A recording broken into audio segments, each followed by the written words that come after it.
You're not lost because you lack talent. You've simply never been taught how to use your voice as a tool to change the way the world sees you. In seemingly small moments, a greeting in the elevator, a presentation in a meeting, a single opinion spoken in a crowd, what shapes the first impression is not your IQ, not your degree, but the way you speak. Your facial expressions might catch attention, but it's your voice that makes people stop and listen or walk away within the first few seconds. That's not luck or inborn charisma. It's a skill, and skills can be trained. In a fast-paced society where people judge you within seconds as either credible or forgettable, speaking intelligently is no longer a bonus, it's a baseline requirement. You walk into a meeting. You haven't opened your file, listed your achievements, or even been asked a question. But within just a few introductory sentences, the person across from you has already made a quiet decision. You're someone worth listening to, or someone they can disregard. Why is it that some people draw every eye the moment they speak, while others are ignored even when they're right? Because they speak clearly, with structure and presence, not because they're better than you, but because they've trained a skill you once believed you lacked. This isn't just theory. Numerous studies, including those from Princeton and Harvard, have proven that humans form impressions of others within the first 200 milliseconds after hearing their voice. That means you don't get a second chance if you lose someone's attention right from the start. Tone, clarity, word choice, all of it forms your vocal signature, and that signature either opens doors or quietly closes opportunities you never even saw coming. Some people mistakenly think speaking intelligently means using academic words or sounding like a news anchor. No, speaking intelligently means speaking accurately, clearly, and most importantly, speaking truthfully without having to raise your voice. The more confident someone is in their thinking, the less they need to dress it up with flashy words. Their voice carries weight, not because of its volume, but because of the depth of meaning behind each sentence. This skill doesn't ask you to change who you are, to act, or to imitate anyone. It requires you to understand how the listener's brain works, that they listen because they feel guided, because they sense structure in how you present your ideas, because they believe you know what you're talking about and why it matters. Smart speakers don't clutter conversations with self-promotion. They steer them with clarity. You don't need a gifted voice to be sharp. You only need to master the art of pausing at the right time, choosing the right words, and conveying the right emotions. You don't have to speak much to be impactful.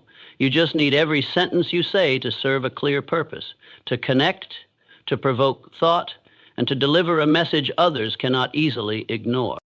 There's a truth that's often forgotten. Listeners don't judge you by what you know, but by how you express it. A brilliant idea, when spoken hesitantly, vaguely, or without direction, will be misunderstood as lacking value. Meanwhile, a simple thought, if delivered with confidence and clarity, can shift the decision of an entire room. The problem has never been the content you have, but how you turn it into spoken words. And don't confuse being natural with being careless. Smart speakers don't speak off the cuff. They rehearse. They prepare. They understand that every time they open their mouth, they're creating a new version of themselves in someone else's mind. They don't let opportunities slip away in a string of like, or I'm not really sure. They respect silence. They know when to speak and when to stop, because they understand that in a noisy world, the ones who master restraint are the ones who get heard. Think of the leaders, speakers, and inspirational figures you've ever admired. They don't recite lines, they tell stories. They don't lecture, they lead thoughts. They don't scream to command attention, they just speak, and the world falls quiet to listen.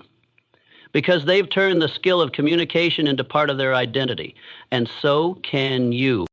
All great change begins with one small thing: awareness. Once you realize that speaking well is not out of reach, but right in your hands, you begin to take control of how others respond to you. You don't need others to hand you credibility. You can build it, one word, one sentence, one conversation at a time. Instead of retreating when you feel like you can't speak well, you need to walk into that space with the mindset of a disciplined student.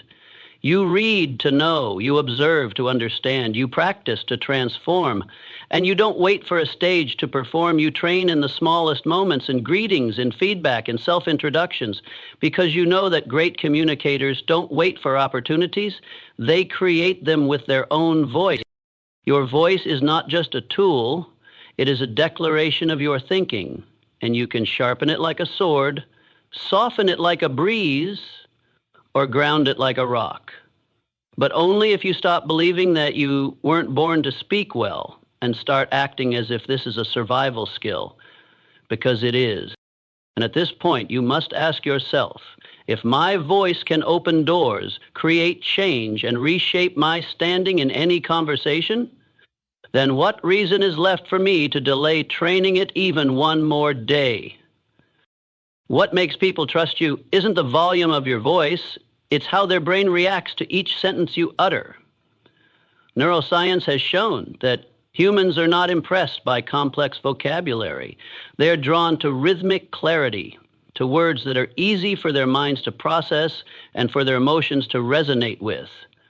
The more coherently, purposefully, and rhythmically you speak, the more the listener's brain perceives you as trustworthy, intelligent, and credible. This isn't about the art of public speaking. It's a biological reflex. The human brain doesn't seek complexity, it seeks structure. When it hears a steady voice with natural pauses and accessible language, it releases dopamine, the neurotransmitter that creates a sense of pleasure. That's why you instantly like someone the moment they start speaking, or feel uneasy with someone who rambles, speaks too fast, or lacks pauses. It's not the content that puts people off, it's the way their brain is forced to work too hard to keep up. And in an age where attention is a precious currency, anything that makes the listener work to understand is quickly dismissed. Neuroscientists at the University of California found that the brain receives language more effectively when it's delivered with steady rhythm, natural intonation, and well-placed pauses. This explains why top TED Talks are never rushed. The speaker controls not just pace, but emotional flow. They know when to lower their tone to build trust. They know when to pause, not because they're hesitant, but because they want you to feel the weight of what was just said. You don't have to speak slowly, but you must give your message space to sink into the listener's mind. A short pause after a powerful statement isn't a lack of confidence, it's strategy. A well-timed silence is the weapon of the smart communicator. It makes the listener stop scrolling. It forces them to think, to feel, and what the brain is forced to pause and process, that is what it remembers. Tone is the outer layer that wraps your message. The sentence, "I'm fine," can have 10 different meanings depending on the tone. If said in a deep, slow voice, it conveys certainty. If said in a high, quick tone, it carries anxiety. Your voice doesn't just deliver information, it delivers emotion. And emotion is what shapes reaction. Smart communicators know how to choose a volume that's not too loud or too soft, just enough to be present without being overbearing. They know how to gently emphasize key words to guide the listener's brain exactly where they want it, like a guide pointing the way without needing to push. A single sentence, when stressed on different words, can completely change its meaning. "I never said she took the money." Try emphasizing each word in turn, and you'll find at least 6 distinct interpretations. Smart communicators don't just say the right thing. They shape the listener's perception by choosing which words will be highlighted in memory. They speak less, but every word they choose carries weight. Beyond words, even your breath and sentence breaks convey meaning. A rushed breath makes the listener feel your tension. A deep, steady breath makes them feel safe. Your voice is a direct channel of emotion into the other person's nervous system. You cannot inspire trust if your voice is shaky, but if you know how to regulate your breathing, your voice will stabilize. And once your voice is steady, the listener senses your presence and starts to truly listen. Think back to Martin Luther King Jr.'s speech, "I have a dream." No one remembers every word of that address, but everyone remembers the rhythm of how he spoke. It wasn't an innate gift. It was a deep understanding of cadence, tone, and human emotion. His voice didn't just come from his vocal cords, it flowed through his feelings, carrying belief, hope, and certainty. And that's what etched itself into history.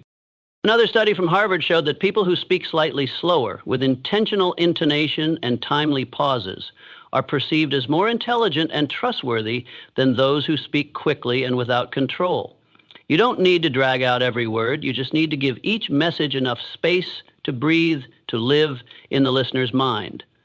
Rushing doesn't create inspiration. Calmness makes people stop and pay attention. And here's the key point. The listener's brain doesn't care about your credentials or your achievements. It only reacts to how you speak. When your voice is clean, with clear emphasis and emotion conveyed correctly, you no longer need to prove anything. Your voice itself becomes the reason people believe in you. Start with 3 core principles. First, speak a bit slower, not to fill time, but to allow the listener to keep up with your thinking. Second, emphasize key words, not to embellish, but to guide attention.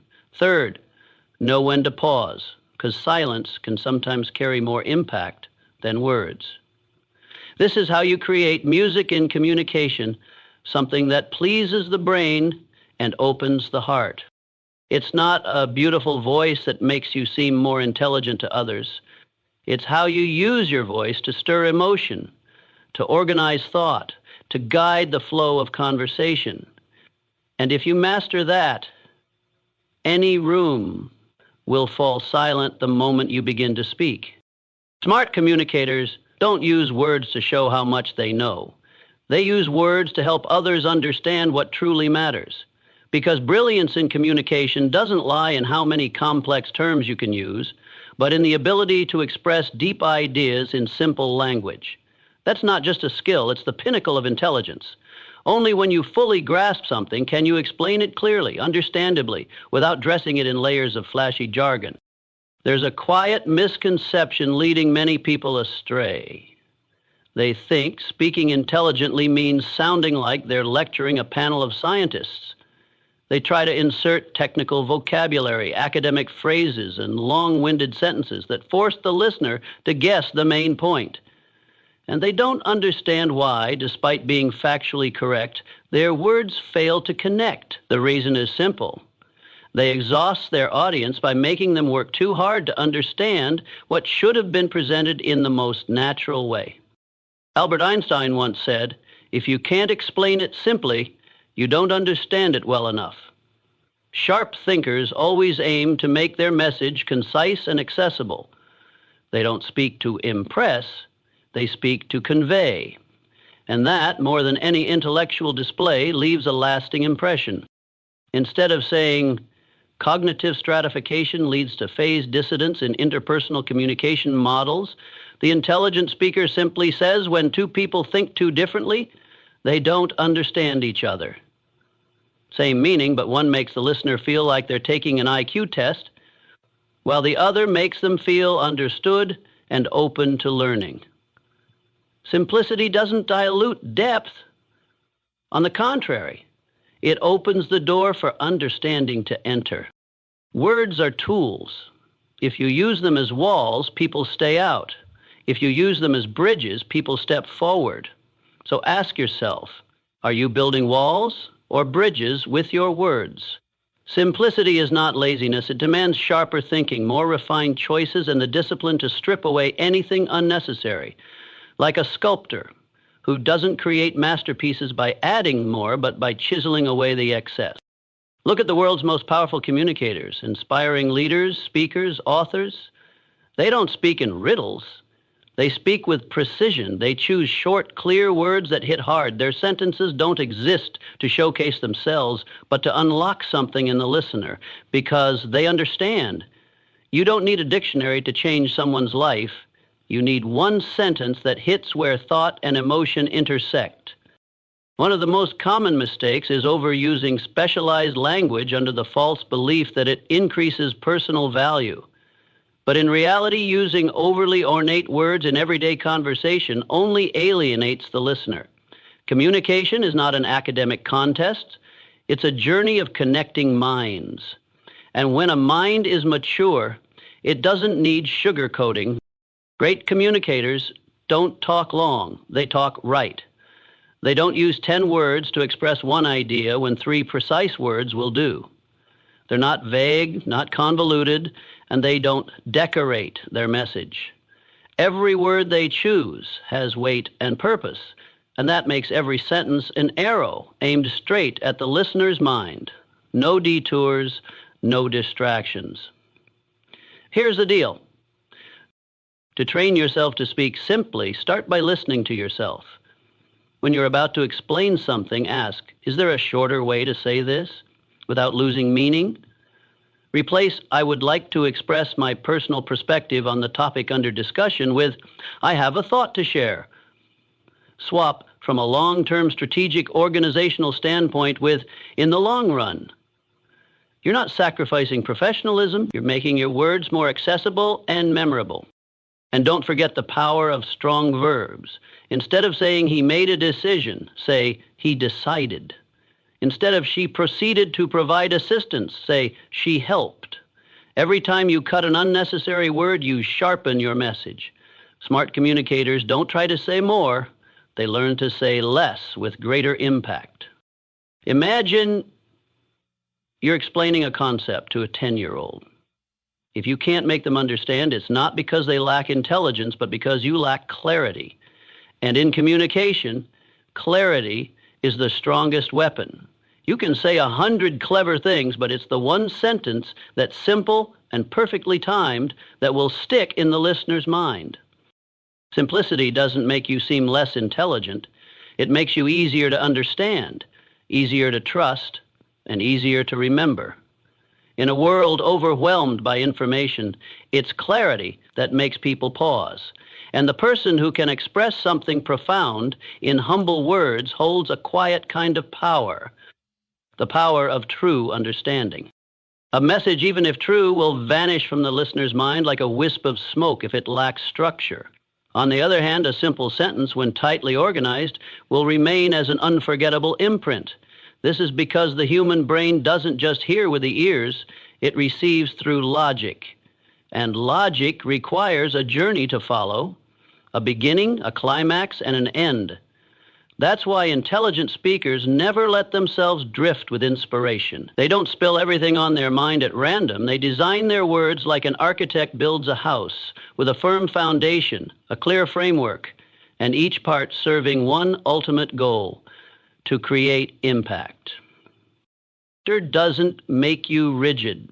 On the contrary, it's the skeleton that allows you to be flexible without losing control.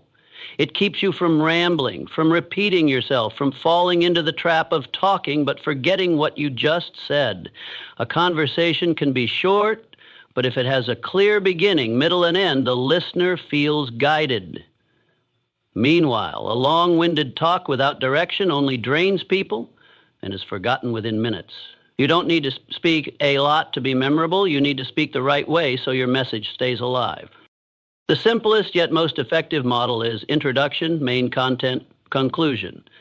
The introduction sets the stage and grabs attention. The main content delivers the message. The conclusion reinforces what matters or prompts action.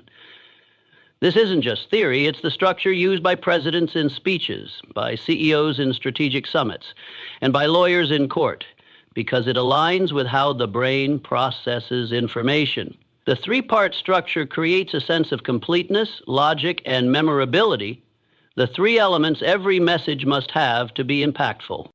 Imagine you're asked, what does leadership mean to you? If you respond emotionally, hastily, without direction, the listener will lose the point within seconds. But using the open body closed structure, in just 3 lines, you can say leadership isn't a title, it's influence. A true leader listens, leads by example, and inspires through consistency. To me, leadership lies not in position, but in the values you pass on. Clear, concise, impactful. Structure achieves what 10 messy sentences cannot. It turns an idea into a message with weight. That's another highly effective strategy is the rule of 3. The human mind is drawn to groups of 3, not too few to be vague, not too many to overwhelm. Try saying, I believe this idea has potential for 3 reasons. It cuts costs, it scales easily, and there's real data proving its success. You're not just being clear, you're giving the listener a sense of certainty. 3 reasons feel solid and rarely provoke skepticism. The rule of 3 is everywhere, in slogans, in fairy tales, in politics, because it hits the sweet spot of the brain's information filter. Another technique that helps you stay focused is using signposts, phrases that guide the listener on where you're going next. For example, let me explain, this matters because there are 2 things you need to know. These small signals create a sense of organization, direction, and reliability even before you dive into the main point. The listener doesn't have to guess what you're talking about. You lead them step by step, and that's how you keep them with you until the very end. One of the most powerful structural tools is storytelling. A short, timely, personal story can convey a complex idea without needing 10 arguments. Stories let the listener see themselves, connect emotionally, and enter a space of empathy. But a story only works if it's tightly connected to the message. You don't tell stories for the sake of telling. You tell them to lead into a lesson, a value, an action. The story isn't extra, it's the guide. Even in formal situations like strategy meetings or job interviews, structure is the map that keeps you from getting lost. Under stress, many people repeat themselves, ramble, or drift off topic. But if you're used to structured thinking, you'll know where to begin, what to present, and how to wrap it up. That doesn't just show professionalism, it shows depth of thought and respect for the listener's time. Even when you just want to share a quick opinion, pause for a second and ask, what's the core point? How can I make sure the listener remembers this after I stop speaking? You don't have to sound like an orator, but you do need to speak like someone with a purpose. Structure helps you do that. It doesn't limit your creativity. It protects your message from becoming blurry, chaotic, and forgettable. You can start practicing structure today in small conversations, moments of feedback, and group discussions. Instead of starting with, I think, try, there are 3 things I'd like to share about this. Instead of circling around, say directly, the main point here is. And when you finish, don't leave it hanging, land it with a clear emphasis. So the most important takeaway is. Each time you apply structure, you're not just improving your skill, you're building the habit of ordered thinking, a habit that will elevate every conversation you have. Speaking with focus isn't something that comes naturally. It's the result of training. And the person who masters it isn't just a good speaker. They're someone who leads others' thinking with each clear, deliberate step. In a noisy world, the one who speaks with clarity will always hold the advantage. Because they don't just transmit information, they inspire others to take action. People often assume confidence is something you're born with, as if some are naturally able to stand firm in a crowd, speak fluently without trembling, or voice opinions even in the face of doubt. But in reality, confidence isn't a random gift reserved for a select few. It's the result of conscious repetition, of facing your own inner fears and choosing to move forward even when certainty is absent. Confidence doesn't fall from the sky. It's built, forged bit by bit through disciplined action. A speaker who carries weight isn't someone who's never been nervous. They're simply someone who has learned to manage that feeling. They don't wait to be fully confident before they speak. They begin while still unsure, and every time they do, they take one more step towards steadiness. You don't need to feel strong before you speak. It's speaking while you're still trembling that actually makes you strong. Your voice doesn't reflect how you feel. It reflects how much emotion you're able to regulate. When you adjust your stance, square your shoulders, keep your spine straight, and meet others' eyes without flinching, even if your palms are sweating, your body sends a signal. I'm present. I'm not hiding. I deserve to be heard. And something strange happens. As your body starts to express confidence, your mind slowly begins to believe it. Confidence doesn't only rise from the inside out, it also flows from the outside in. Act like a confident person, and you become one. But body language isn't the only factor. Your tone of voice is a clear indicator of your internal state. People lacking confidence often end their sentences with a rising pitch, making their statements sound more like questions than declarations. They rush through the important parts, or fill silence with meaningless fillers like, kind of, I think. It's not that they lack ideas, it's that they hesitate to give full weight to what they mean to say. Meanwhile, confident communicators gently lower their tone at the end of a sentence, as if placing a period on something they've already validated. No need to raise their voice, no need for theatrics, just a firm, unshaken cadence, asking no permission. Fillers are the silent enemies of confidence. They slip into speech whenever you're unclear or feel the urge to fill the space. But silence isn't a weakness. In fact, it's the signal of someone who has control. A 1-second pause before answering makes the listener feel that you're thinking. A pause after a strong sentence doubles its impact. People who lack confidence fear silence. Those with presence use it as part of their language. Confidence, like any skill, cannot live only in your thoughts. It must be trained through action. Start with small wins. Offer feedback in a meeting. Ask a clear question in a large group. Record your voice presenting an idea. Play it back, not to criticize, but to refine.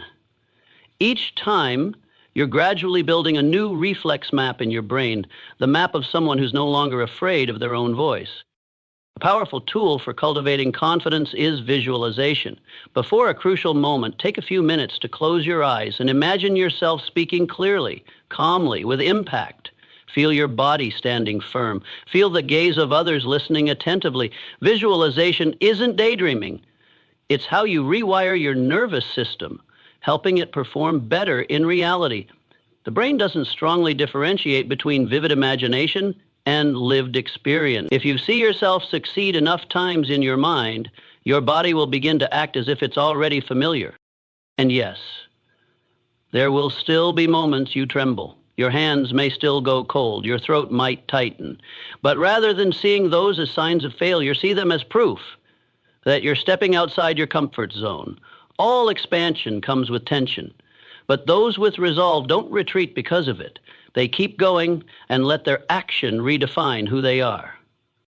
Most importantly, don't wait for others to validate you before you begin trusting your voice. Self-belief cannot be borrowed. It must be built from within. Every time you dare to speak up for what you believe is right, even if others disagree, even if your voice isn't perfect, you're reinforcing the foundation of your real presence. People aren't moved by polish. They're moved by focused authenticity. Confidence isn't a feeling of ease. It's a commitment to show up, even when things feel uneasy. And if you're willing to train, if you're willing to endure the initial discomfort in exchange for long-term stability, you'll realize you no longer speak to ask for permission to exist. You are fully present in every sentence, every breath, every moment. Great communicators aren't the ones who speak the most, but the ones who know how to listen. In a world growing louder with people trying to speak faster, longer, and more impressively, the person who's willing to sit down and truly listen becomes rare. And that rarity holds immense power. Listening is not passive silence. It is a deep form of presence, where you set aside your ego, suspend the urge to reply, and make space to truly understand what's unfolding within the person in front of you. And it's that unspoken empathy that earns you more respect than any sharp argument ever could. People often admire good speakers, but in reality, they trust good listeners. Because when you listen well, you're not just receiving information, you're sending a message. I see you. I understand you. I'm not here to win. I'm here to connect. That's the sense of safety every human seeks in communication, whether it's during an interview, a negotiation, or a casual conversation. What makes listening special isn't that it helps you stay quiet. It's that it helps you respond meaningfully. A skilled listener doesn't nod out of politeness. They analyze tone, sense emotion, detect what hasn't been said. They don't rush to argue before fully understanding. They don't wait for the other person to finish just to insert their own view. They observe. They receive. And that's why their responses carry depth, connection, and make the other person feel truly heard. When you genuinely listen to someone, you're giving them a gift very few ever receive, the space to be fully themselves. In the workplace, this creates loyalty. In relationships, it builds attachment. In social interactions, it creates magnetism without showmanship. People who've been deeply listened to remember the feeling, and they always want to return to that connection. Smart listening also conserves your energy. Instead of reacting from instinct, you respond with awareness. When someone criticizes you, instead of becoming defensive, you can pause and ask, I want to understand. What specifically is upsetting you? A single question like that can diffuse tension, shift the course of the conversation, and open the door to mutual understanding. Those who lack listening skills often get trapped in avoidable conflicts. Those who listen well move through tension with calm. And because of that, they remain in control. In interviews, the best speaker isn't the one who lists the most achievements, but the one who stops to listen and identifies what the employer is truly looking for, then responds strategically. In sales, good listeners don't pitch from a script, they sell with intuition, hearing the unspoken needs. In personal relationships, deep listeners make others feel seen, and that sensation is stronger than any gift. Listening is not waiting for your turn to speak. It's being fully present in the moment.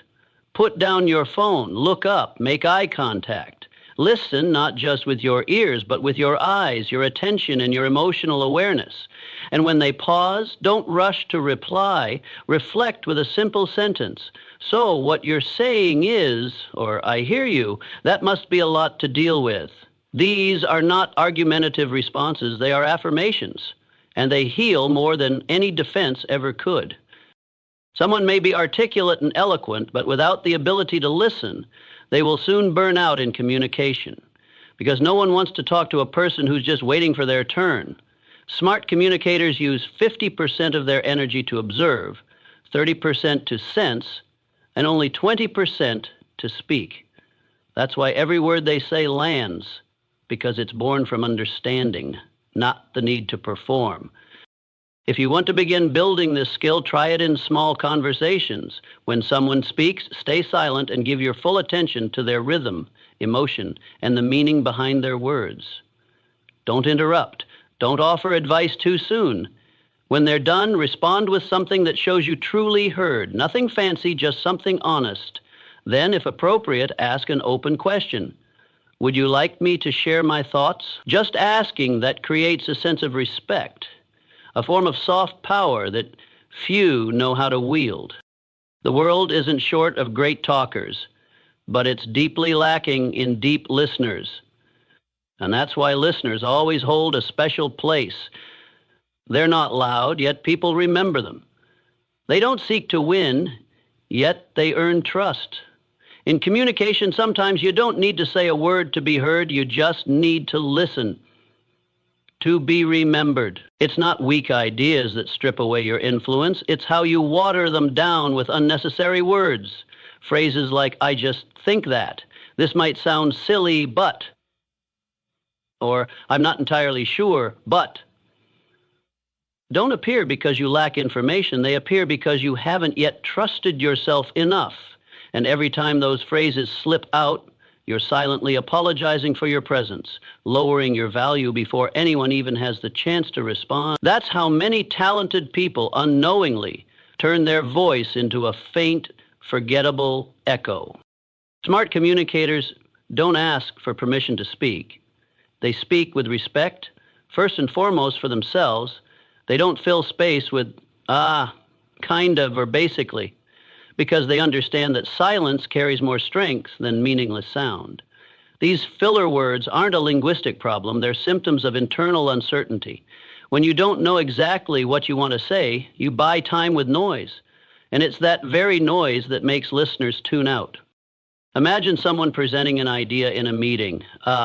I just wanted to share something. It might not be very clear, but I think maybe we could kind of try another way. The content might be valid, but the voice lacks conviction. Every word is wrapped in defense. Every sentence waits for approval before daring to continue. Now compare that to someone who says, I propose we try a different approach. Here's why. The difference isn't in the data, it's in who commands their language. Weak language doesn't just show up in fillers, it hides in your openers too. The phrase, I'm not an expert, but, immediately cuts your authority in half before you even begin. This might sound a bit silly, but is self-sabotage in disguise. Ask yourself, are you sharing an idea or apologizing for its existence? Those who speak with impact aren't always right, but they're not afraid of being wrong, and because of that, they don't start with retreat. Instead of saying, I just have a quick point to add, say, I have one more point to contribute. Instead of, I think maybe we could try, say, I suggest we try this approach. These might seem like minor swaps, but they mark the line between someone hoping to be heard and someone others want to hear. Clarity doesn't come from content, it comes from how you bring that content into the open, without hedging, without softening your presence. Those who communicate powerfully don't try to sound impressive. They speak cleanly. They cut the excess, strip away the padding, and keep only what's necessary and strong. They don't use language as a curtain to hide insecurity. They use it like a precise blade to land in the listener's mind without ever needing to shout. And because of that, every sentence they speak hits directly. To do this, you must begin with awareness. Record yourself speaking in meetings, in presentations, or just when explaining an idea. Then listen back. Not to criticize, but to identify. Which words do you repeat unnecessarily? Which phrases drag on out of fear of silence? Only when you hear how you sound can you start shaping how you truly want to speak. The next step is mastering the pause. When you feel your thoughts aren't fully formed, instead of filling space with, take a deliberate breath and stop. A purposeful silence signals thoughtfulness, not awkwardness. Smart communicators don't fear the gaps, they use them as part of their message. You can also craft stronger openers for yourself. Phrases like, I believe that, my view is, I recommend that we. These aren't about commanding others. They're about anchoring your presence through words. When you begin a sentence with certainty, listeners are more likely to believe what you're about to say even before hearing it. People won't remember what words you use. They'll remember how you made them feel. And no one feels trust when you keep apologizing, backing down, or shrinking your presence in every sentence. It's time to stop using language as a shield and start using it as a mirror reflecting the clarity of your thinking. Let every sentence stand upright, not leaning on fillers, not dodging, not asking for permission, because in the end, not everyone has a brilliant idea, but everyone has the right to have their idea heard, as long as they don't weaken it with their own words. People may listen to you because of how you speak, but they will only remember you if they feel the truth behind your words. In a world saturated with polished speeches and well-rehearsed scripts, a genuine voice feels like a breath of fresh air. You don't need to speak perfectly. You need to speak in alignment with who you truly are. When your words step out of the comfort zone of what's appropriate and enter the honest territory of what you actually think and feel, that's when you reach the most human part of your listener and leave a mark far deeper than any speaking technique ever could. Authenticity doesn't mean revealing everything. It means choosing what's most true to you and bringing that into the conversation without wearing a mask to please others. Intelligent speakers don't try to sound profound, don't force a quote to sound wise. They speak from real experiences, real wounds, real mistakes, and that's exactly why listeners trust them, because deep down, everyone can sense the difference between someone performing and someone who's truly present. But you don't need to become a perfect version of yourself, you just need to be you. but the aware, intentional version. When you say, I don't have all the answers, but here's what I've learned from my own mistakes, you don't diminish yourself. On the contrary, you show an inner steadiness, a place where you don't need to hide imperfection to be seen. People don't demand that you're always right. They just need to know that you're real. And often, a flawed but sincere message is more persuasive than a speech polished into emotional sterility. Authenticity also lives in your natural voice, not in trying to imitate someone else. A deeper pitch doesn't make you more credible. Speaking faster doesn't make you more decisive. What makes people stop and listen is your unique rhythm, a rhythm that carries not just words, but your spirit, your emotions, and your personal values. Charismatic speakers aren't compelling because they fit a perfect mold. They're compelling because they speak with a voice that hasn't been filtered for mass approval. Being authentic is not the same as being careless. It's the clarity to express what you think without disguise while taking full responsibility for its impact. Authentic people aren't reckless. They don't say everything that crosses their mind. They say what they believe with respect for both themselves and their listeners. And that's why their words don't wound. They open up space for deeper understanding. Here's an unexpected truth. The moment you stop trying to impress, you start to influence. Because at that point, you're no longer trying to sell something, you're simply sharing something you've lived. And in that flow of authenticity, your listener doesn't feel manipulated. They feel connected, and connection always precedes action. You don't need a dramatic, emotive voice. You need a message that truly lives inside you. You don't need to speak like a keynote speaker. You need to speak from experience that has matured in your own mind. So instead of talking about what you think others want to hear, begin with what you need to say. A story that changed you, a failure that made you question yourself, a lesson that hurt but grew you. A spirit of simplicity. When you speak from a heart sculpted by lived experience, your words don't need to be long. They'll still linger. Remember, people won't recall every detail you said, but they will remember how you made them feel. And that feeling comes from the alignment between your words and your presence. When your speech, your eyes, your breath, and your energy all say the same thing, people can't help but believe you. Because they're not just listening with their ears, they're listening with their intuition. And intuition detects authenticity more clearly than any microphone ever could. Authenticity is also your declaration, I don't need to be like anyone else to have value. You don't need to change your tone. You don't need to alter your vocabulary. You just need to adjust your intention. Are you saying this because you believe it will make a difference? Or are you saying it to fit a mold? Once you stay loyal to your real intent, even if your delivery isn't flawless, even if your hands still shake, you will be heard. Authentic speakers don't control the room with tactics. They lead it with courage. They don't wow people with knowledge. They earn trust by having the guts to live and speak in alignment with who they really are. In a world where everything feels overly curated, truth, raw but graceful, becomes the most powerful differentiator. A person's communication skill isn't revealed when everything flows smoothly. It's revealed when the air tightens, the heart rate spikes, the throat dries out, and all eyes turn toward you. High-pressure moments, the job interview that determines your future, the big presentation before senior executives, the difficult conversation with a colleague, or the response to an unfair criticism. These are when your voice carries more than just words. It becomes a reflection of your inner strength, and the difference lies in one deceptively simple thing: preparation. Smart communicators don't wait for ideal circumstances. They prepare to stand steady in challenging ones. Because when pressure rises, you can't rely on logic unless you've trained your mental systems ahead of time. In moments of stress, you don't rise to your level of intention, you fall to your level of preparation. And that's what separates composure from chaos. Preparation doesn't mean memorizing answers. It means clarifying your goal, organizing your thoughts, and training the reflex of calmness.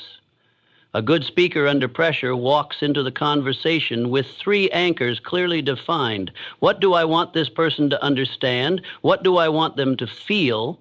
And what is the outcome I aim to achieve? When you have these three in place, you're not pulled around by emotion. You enter the moment with intention, not to control everything, but to remain present regardless of what unfolds. Before a presentation, don't just rehearse content, rehearse emotional steadiness. Close your eyes and visualize yourself standing in front of the room, voice steady, eye contact firm, each word carefully chosen. Picture yourself moving through the tension, saying what needs to be said, and walking away knowing you fulfilled your role. This isn't fantasy, it's cognitive priming, helping your brain familiarize itself with the situation so when the real moment arrives, it doesn't panic. The brain resists what's unfamiliar and relaxes when it recognizes a scenario. Smart communicators under pressure don't speak faster to escape discomfort. They slow down because they know speed is the enemy of poise. They use short sentences, clear words, and well-timed pauses. That deliberate pace doesn't just help the audience follow, it helps them regain their own breath. In heightened emotional states, controlling the speed of your voice is how you regain control of the space. If someone becomes aggressive, instead of reacting defensively, the composed communicator pauses and asks a question. I hear you're really dissatisfied. What's most important to you right now? A single question like that can shift the energy from confrontation to dialogue. When you respond with curiosity instead of counterattack, you not only de-escalate tension, you reclaim the position of leadership in the conversation. When asked a tough question, don't rush to answer just to fill the silence. A short pause to think won't make you look weak. It shows the listener that you're thoughtful and respectful. People who speak in a hurry often dilute their message. Those who know how to slow down and respond with precision and timing are perceived not just as intelligent, but as composed under fire. In a tense dialogue, your voice isn't a weapon to win. It's a tool to maintain balance. You don't need to raise your voice to be heard. You only need to maintain a steady tone, consistent pacing, and unshaken eye contact. Others will regulate their emotions in response to you if you maintain a grounded frequency. But if you let their tension sweep you up, you've handed over the steering wheel without realizing it. Practice is the key. You can't wait until you're in the storm to learn how to stand still. Train in small scenarios. Practice speaking clearly when interrupted. Practice staying calm when questioned. Practice taking a breath before you respond. Practice writing down 3 key points and delivering them 3 different ways. Every repetition brings you closer to the version of yourself who can communicate powerfully, even with a racing heart. And finally, remember this. What people carry with them after a difficult conversation isn't the exact words you used. It's the feeling you left them with in the most intense moments. Did you show them calm they could trust? Did you maintain respect despite disagreement?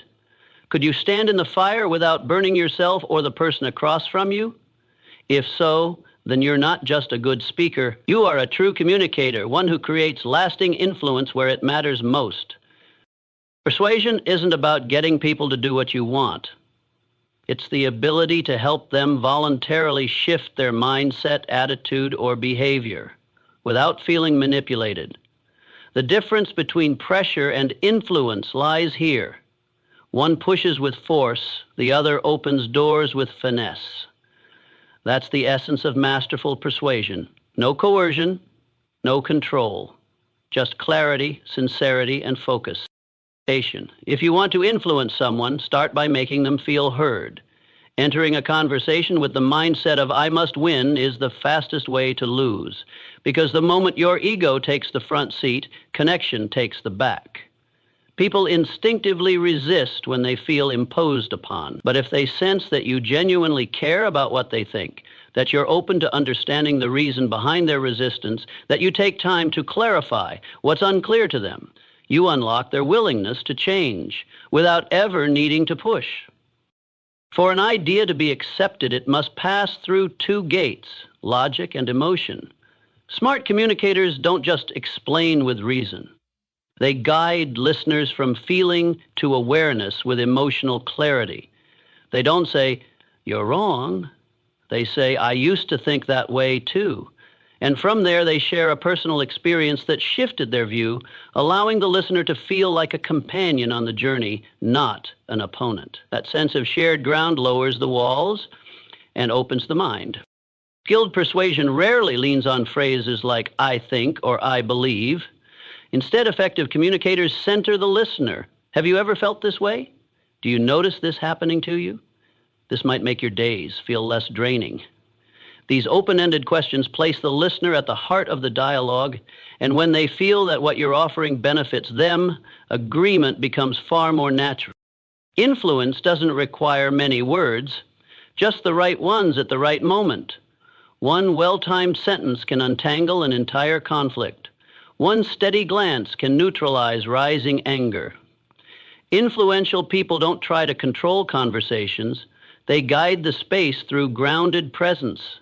They don't force anyone to change, but when they speak, others feel inspired to change themselves. No lasting influence is built on fear. Anything you compel through pressure might work short term, but it leaves behind hurt, doubt, even hidden resistance. On the other hand, when you make people feel seen, understood, and trusted, they want to hear you again. And from that moment on, your influence stretches far beyond that one conversation. It enters their thinking, their feelings, and eventually their actions. What matters most isn't what you say. It's how you make them feel after you've spoken. Did they feel uplifted, empowered to choose for themselves? Did they feel you were a companion, not a commander? If yes, then you weren't just persuading, you were sowing deep, rightful influence. People with true influence don't silence opposing views. They listen, distill, and respond with respect. They don't say, "I'm right, you're wrong." They say, "We might both be right, just from different angles." That recognition softens opposition. It tells the other person they're not being erased. They're being invited into a real discussion. And once they feel invited, you no longer have to drag them in. Don't confuse aggression with strength. A loud voice doesn't create deep impact. What changes someone's thinking isn't domination. It's the subtle way you frame a question. One well-placed inquiry can open up an entirely new horizon. One intentional pause can shift more than a lengthy argument ever will. Those who truly influence don't strive to prove. They awaken what already exists within, but has yet to be stirred. To persuade without pressure, you must be firm in mindset and gentle in delivery. Don't get swept up in emotion. Don't slip into debate. Don't cling to being right. The goal isn't to win the logic war.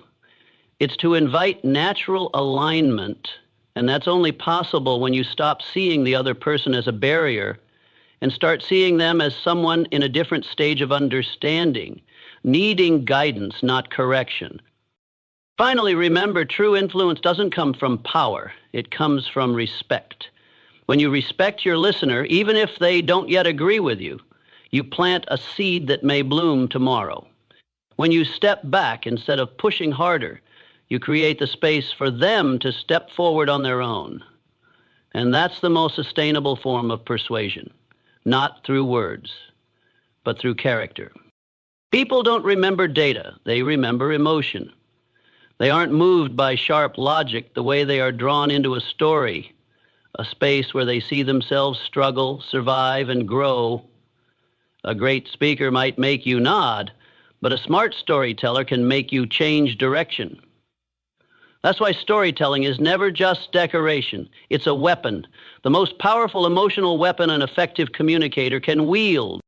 In a world where everyone is trying to say something, the one who knows how to tell a story with depth and truth is the one who makes others stop and truly listen. A story doesn't have to be long or elaborate. It just needs to have a soul. It needs to carry a real experience, a lived emotion, a truth that cannot be faked. Because only when you touch honesty within yourself can you reach something true in someone else. A good story doesn't just inspire, it builds an invisible bridge between speaker and listener.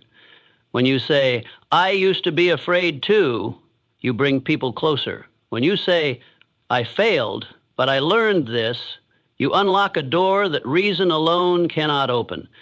The listener no longer feels like you're talking down to them. They feel you've walked through fear, disappointment, and pain just like they have, and that makes you credible in the deepest sense. Smart storytelling isn't about sounding good. It's about choosing the right details. You don't have to put your whole life on stage. One moment is enough, a glance, a sentence, a single tear. If it carries emotional weight, great storytellers know how to trim. They don't say everything. They say enough. They leave just enough space for the listener to fill in the rest with their own memories, emotions, and meaning. That's why people remember. Don't tell a story like a flashback. Tell it like you're reliving it right now. Walk them through it step by step. The eyes you saw, the words you heard, the tightness in your chest when facing a choice. When you tell it with full presence, your audience will meet you there. They're no longer just listening. They're experiencing. And that experience is what sticks. Don't fear vulnerability in your story. It's the raw, imperfect, sometimes clumsy parts that make others see themselves in you. People don't connect to polished ideals. They connect to the truth. They don't need you to always be strong. They need to know how weak you once were and how you walked through it. A wound told from a place of healing carries more strength than any theoretical lesson. A story is also where your message lives, not as a sermon, not as a speech, but as a whisper left at the end. I realized it wasn't the situation holding me back. It was how I thought about it. I learned the thing I feared losing most was never worth clinging to. And from that day, I lived differently. A soft ending, but one that echoes long after. Smart storytellers don't use stories just to inform, but to awaken. They don't force the listener to draw the same conclusion. They guide them to see themselves and let the reflection do the work. They don't push a message, they unlock awareness. That's why listeners don't just feel convinced, they feel grateful. Grateful to have seen themselves through a new lens. But storytelling isn't just for stages. It's a tool for leading meetings, persuading partners, inspiring teams, bonding in relationships, parenting, healing, and above all, connecting human to human. One well-timed story can shift the direction of a lost soul. It can be light for someone doubting their worth, and sometimes just one honest retelling is enough to help someone believe it's not too late to begin again. If you want to become a communicator of real influence, don't collect fancy words. Learn to tell one true story, a small story told from an unguarded heart, with a clear mind and full presence. That's not just a skill, that's power. Because in the end, people don't live by reasons, they live by emotion. And a good story is the arm that carries that emotion exactly where it needs to go. Smart communications isn't a trick you pull out to impress others. It's not a skill you switch on only when stepping on stage or entering a high-stakes meeting. If you only use it when it benefits you, you're limiting your own influence. Because communication is not a performance, it is the continuous expression of your presence, shaped by how you think, feel, and treat others in every ordinary moment. And once you understand that, you stop practicing communication to shine in moments and start building it as a way of life that leaves lasting impact. You cannot separate your words from who you are. Your tone, your gaze, your breath, your language, your focus. All of it reflects who you are in that moment. The smart communication doesn't come from tactics. It comes from inner clarity. When you live with clarity, you speak with clarity. When you live with purpose, your words carry weight. When you live with kindness, people feel safety in the very way you speak. Communication is not something you add. It is the natural result of a person who has been sharpened from the inside out. If you want smart communication to become your lifestyle, begin with the smallest details. How you say thank you, how you apologize, how you respond when misunderstood, how you stay silent when someone needs to speak. These are not performances. They are automatic responses formed by your internal values. When you choose to live with thoughtfulness, You don't need to try to communicate thoughtfully. Every word you speak will naturally carry maturity, compassion, and credibility. Communication is not a jacket you put on to look professional. It is your skin, the outer layer of your truest self. And that skin cannot be faked. You can't speak with elegance if your mind is in chaos. You can't inspire others if you are filled with doubt. You cannot earn someone's trust if you haven't first learned how to be honest with yourself. Words only carry weight when they are rooted in a stable, strong internal foundation, because people don't just listen to what you say. They feel who you are in the silences between your words. Someone who lives with smart communication is someone who knows how to manage the emotional space they create. They don't speak to vent anger, to be right, or to impress. They speak to connect, to clarify, to illuminate, to heal. They know when to step forward, when to step back, and when to stay quiet so others can hear themselves. And this doesn't happen when communication is used as a tool for personal gain. It only happens when communication is seen as a way to live with higher quality day by day. Don't wait for a special occasion to speak with grace. Practice it daily in casual conversations with friends, colleagues, strangers, and especially with yourself. Because the language you use with yourself directly shapes how you speak to the world. If you often criticize yourself, you'll easily attack others. If you learn to be kind to yourself, you'll become someone who soothes others in their storms. That's why refined communication always begins within. When you make smart communication a lifestyle, you no longer need to impress because your presence already commands quiet respect. You don't need to say much to be heard because every word you say carries depth. You don't need to convince because how you live becomes your most persuasive argument. People with true inner strength don't need to dramatize their speech. Their stillness alone makes others fall silent and pay attention because powerful communication doesn't come from volume. It comes from the quality that radiates from your very being. Communication doesn't end when the conversation ends. It leaves a residue in the mind of the listener. A wise communicator plants something of value in others, a feeling of being understood, a new flicker of hope, a gentle reminder, a quiet awakening. And to do that, you can't rely on occasional effort. You must live this way every day. Thoughtful communication isn't a goal. It's the byproduct of a life refined by awareness, compassion, and personal responsibility. And finally, remember this. You won't only be remembered for what you've achieved, but for how you made people feel after encountering you. That impact doesn't come from reputation, money, or appearance. It comes from the way you speak, and more importantly, from how you live behind your words. Smart communication isn't a moment of brilliance. It is a steady, quiet light, illuminating your actions, your relationships, and your choices every single day.